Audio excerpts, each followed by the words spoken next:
नमस्कार दोस्तों, next IAS Hindi YouTube channel पर एक बार फिर से आप सभी का स्वागत है। मेरा नाम है सपना कुशवाहा और आज का जो हमारा डिस्कशन का टॉपिक है वो आप देख सकते हैं। इसकी हेडलाइंस है speaker Om Birla to step aside from presiding over Lok Sabha amid remove move by opposition, यानी कि ओम बिरला जो कि लोकसभा स्पीकर हैं उनके रिमूवल की बात चल रही है।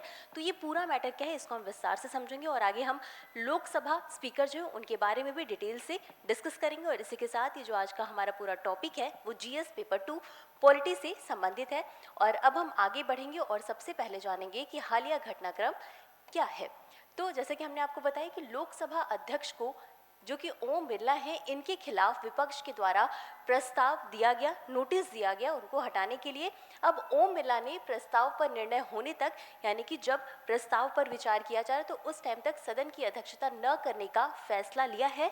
अब ये समझते हैं कि आखिर इनके ऊपर इन्हें हटाने की बात क्यों चल रही है। तो दरअसल राष्ट्रपति के अभिभाषण पर चर्चा के दौरान विपक्ष के नेता को बोलने का अवसर नहीं दिया गया और यही कारण है कि इन पर जो है कि रिमूवल का प्रोसेस चलाया जा रहा है। और इसी के साथ अब हम आगे बढ़ेंगे और समझेंगे लोकसभा अध्यक्ष के बारे में डिटेल से, यानी कि लोकसभा के अध्यक्ष का चुनाव कैसे होता है। तो चुनाव की बात करें तो जो लोकसभा का अध्यक्ष होता है वो लोकसभा के द्वारा अपने सदस्यों के बीच में से ही किया जाता है। इसका मतलब ये होता है कि लोकसभा के जो मौजूदा सदस्य हैं उनमें से ही लोकसभा के अध्यक्ष को चुना जाता है।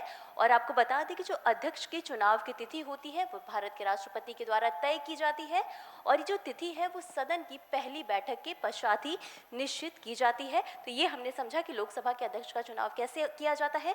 अब समझते हैं कि लोकसभा के जो अध्यक्ष होते हैं उनकी शपथ और प्रतिज्ञान के बारे में भी समझ लेते हैं। अब आपको बता दें कि लोकसभा के जो अध्यक्ष होते हैं वो अपना पद ग्रहण करते टाइम जो है कोई अलग से शपथ या प्रतिज्ञान नहीं लेते हैं और न ही उस पर हस्ताक्षर करते हैं। क्यों? क्योंकि जब वो संसद के सदस्य बनते हैं तो उसी टाइम वो जो शपथ लेते हैं वही लोकसभा के अध्यक्ष के रूप में भी उनकी भूमिका के लिए पर्याप्त माना जाता है। अब लोकसभा अध्यक्ष के कार्यकाल की बात कर लेते हैं कि इनका कार्यकाल कब तक होता है।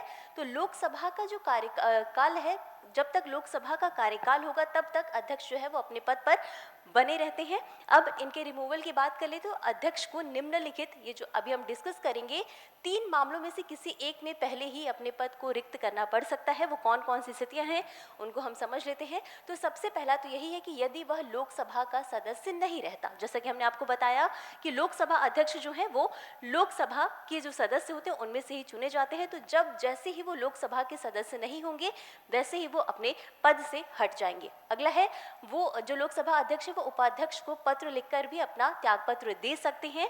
और तीसरी कंडीशन है यदि लोकसभा अध्यक्ष जो है वो लोकसभा के सभी तत्कालीन सदस्यों के बहुमत, यानी कि उस टाइम जितने भी मौजूद सदस्य हैं, यानी कि प्रभावी बहुमत के द्वारा पारित प्रस्ताव के द्वारा भी लोकसभा अध्यक्ष को हटाया जा सकता है।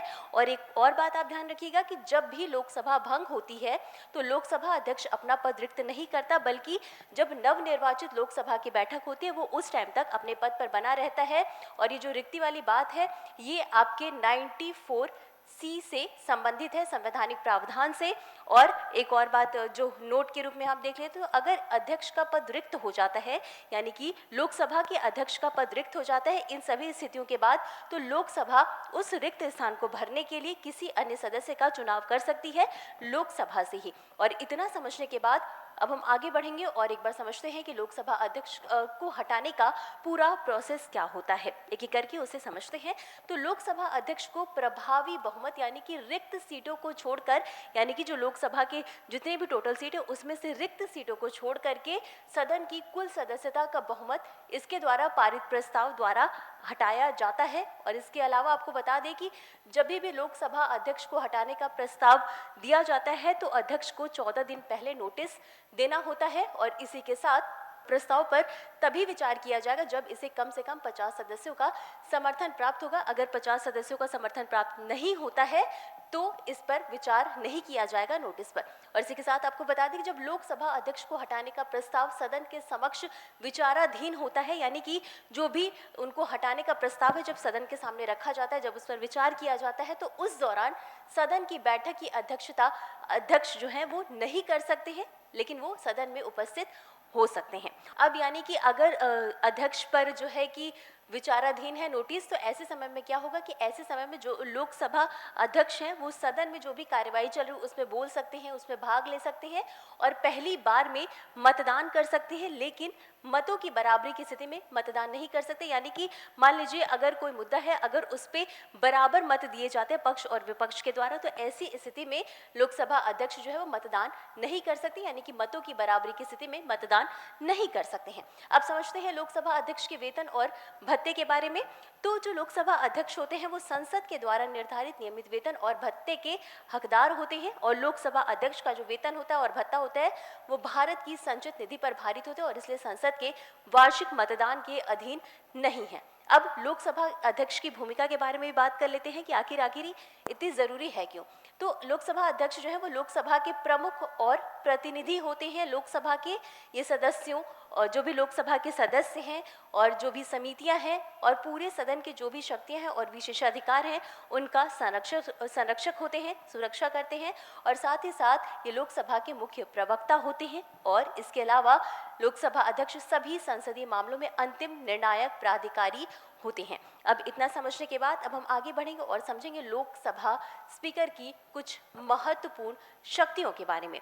अब एक एक करके हम इनकी शक्तियों के बारे में भी डिस्कस कर लेंगे कि आखिर लोकसभा अध्यक्ष के पास कौन कौन सी शक्तियां होती हैं। तो इस क्रम में आपको बता दें कि लोकसभा अध्यक्ष जो है वो सदन को स्थगित कर सकते हैं, सदन को रोक सकते हैं, या कोरम के अभाव में बैठक को निलंबित भी कर सकते हैं। यानी कि अगर कोरम पूरा नहीं हुआ है तो ऐसी स्थिति में वो जो है बैठक जो हो रही है उसको निलंबित भी कर सकते हैं।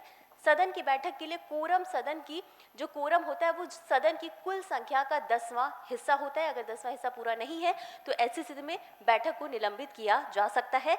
और जैसे कि हमने आपको पिछली बार बताया कि लोकसभा अध्यक्ष जो है वो पहली बार में वोट नहीं करता है, लेकिन बराबरी की स्थिति में वह निर्णायक मत का प्रयोग कर सकता है। निर्णायक मत की बात कर लेते हैं तो इसे आसान भाषा में समझते हैं। तो जब सदन किसी प्रश्न पर बराबर वोटों में विभाजित हो जाता है, मान लीजिए कि अगर सदन में कोई प्रश्न रखा गया है, उससे 50-50 वोट दिए गए हैं, तभी अध्यक्ष को वोट देने का अधिकार है, तभी अध्यक्ष वोट दे सकता है।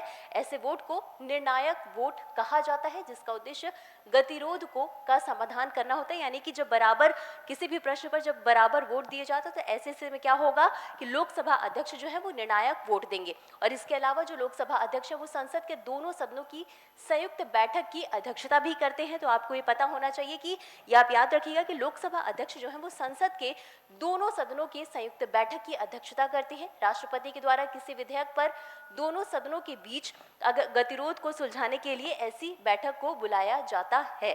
और इसी के साथ लोकसभा अध्यक्ष सदन के नेता के अनुरोध पर सदन की गुप्त बैठक की अनुमति दे सकता है। और इसमें जब गुप्त बैठक होती है तो इस टाइम पर अध्यक्ष की अनुमति के बिना, यानी कि लोकसभा अध्यक्ष की अनुमति के बिना कोई भी बाहरी व्यक्ति कक्ष, लॉबी या दीर्घाओं में मौजूद नहीं हो सकता है।